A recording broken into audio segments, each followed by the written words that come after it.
Good afternoon, I'm Charlie Frost. At least 19 people have been killed and dozens injured after a train derailed in southern Pakistan.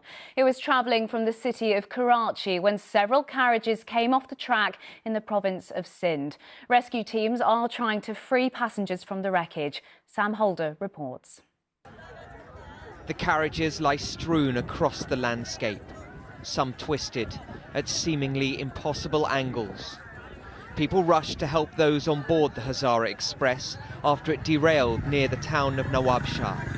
But for some, there was nothing that could be done.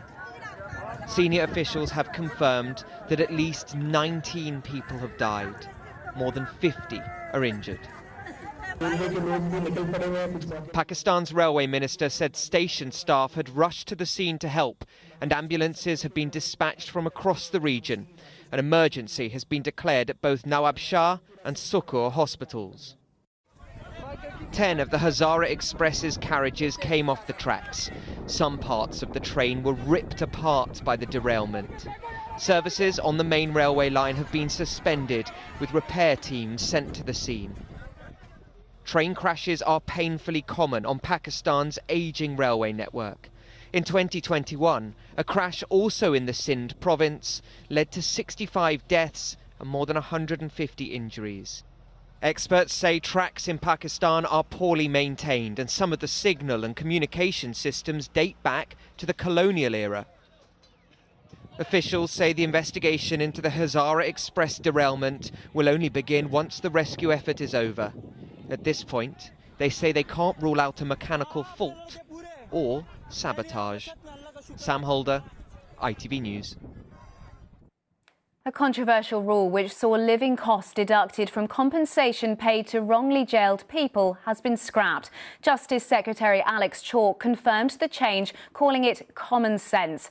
The rethink follows the case of Andrew Mallickson, who spent 17 years in prison for a crime he didn't commit. Well, Lewis Warner joins me now. Lewis, what is the background to this change? Well, the government says it is righting a wrong that date back more than 15 years. Effectively, what it was doing was charging people who'd been wrongly imprisoned for things like their food and for housing them while they were behind bars. Punishing people twice, really, innocent people. Firstly, of course, by putting them in prison in first place, but then secondly, charging them bed and board for the time that they were there. It's been happening since around 2006. They were deducting the compensation given to people once they were released for the cost of putting them up, essentially. Now, an appeal was brought on this by Andrew Malkinson. He was wrongly jailed for 17 years for a rape he didn't commit. He was released in 2020. His conviction was quashed when new DNA evidence came to light. And he's always maintained his innocence. His lawyer said today, though, it shouldn't have been down to him to force this change. For him, what it means to Andy is that now the people who he considers his kidnappers, he no longer has to pay their expenses. So that's a step in the right direction. I mean, it took Andy's case, it took Andy's plea to make the government realise it's wrong. But if it's wrong, it's wrong. So fix it for everybody. So Andrew and others are in line for some compensation. The Justice Secretary, Alex Chalk, said this is a common sense change which will ensure victims do not face paying twice for crimes they did not commit. But those who were wrongly convicted can only have 2 years to bring, since their pardon, to bring this claim. And of course, that means many will still potentially miss out. Well, thank you very much, Lewis. Ukraine's president has claimed a Russian bomb has hit a blood transfusion centre in the northeast of the country. Volodymyr Zelensky posted this image on social media, accusing Russia of war crimes. He didn't give details of any casualties in last night's attack, but did say people had been killed. It comes after Moscow promised retaliation for an attack on a Russian tanker in the Black Sea. Former Lost Prophets frontman Ian Watkins has reportedly been stabbed in prison in West Yorkshire.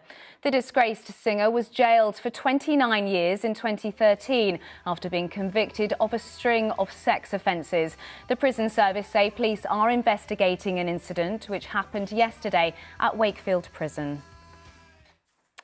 Facebook, TikTok and X, formerly known as Twitter, are teaming up with the National Crime Agency to crack down on posts from people smugglers that encourage asylum seekers to cross the channel in small boats. The Prime Minister wants offers like group discounts and free spaces for children all scrapped. The Home Office says there have been nearly 15,000 crossings so far this year. Labour has called this latest action too little, too late. Sport now, and in the Women's World Cup, there's some positive news for England ahead of their last 16 knockout game tomorrow. After being stretchered off during a game against Denmark, midfielder Kira Walsh has returned to training today and could be fit for tomorrow's game against Nigeria as the Lionesses try to reach the quarter-finals. Meanwhile, the defending champions, the USA, are out of the tournament. They lost to Sweden in the knockout round of 16 on penalties by quite literally the thinnest of margins. Sweden's Lina Hurtig had to score this penalty to win the tie, and despite her effort appearing to be saved, goal line technology confirmed the ball had just crossed the line. An agonising loss for the USA as Sweden go through to the quarter-finals. They'll play Japan on Friday. England's netball team are hoping to make history later when they play Australia in their first ever World Cup final. Their opponents have already won the trophy 11 times, despite being the underdogs. England have won bronze at the last 3 World Cups, will be confident, having already beaten Australia's Diamonds earlier in the tournament. Finally, it's 6 months since an earthquake devastated parts of Syria and Turkey, killing thousands of people. In the days that followed, rescuers pulling people from the rubble found baby Afra. She was still attached to her mother, who had just died just after giving birth. Well, that's all from us. Thank you very much. Join us later at 6:30. Thank you.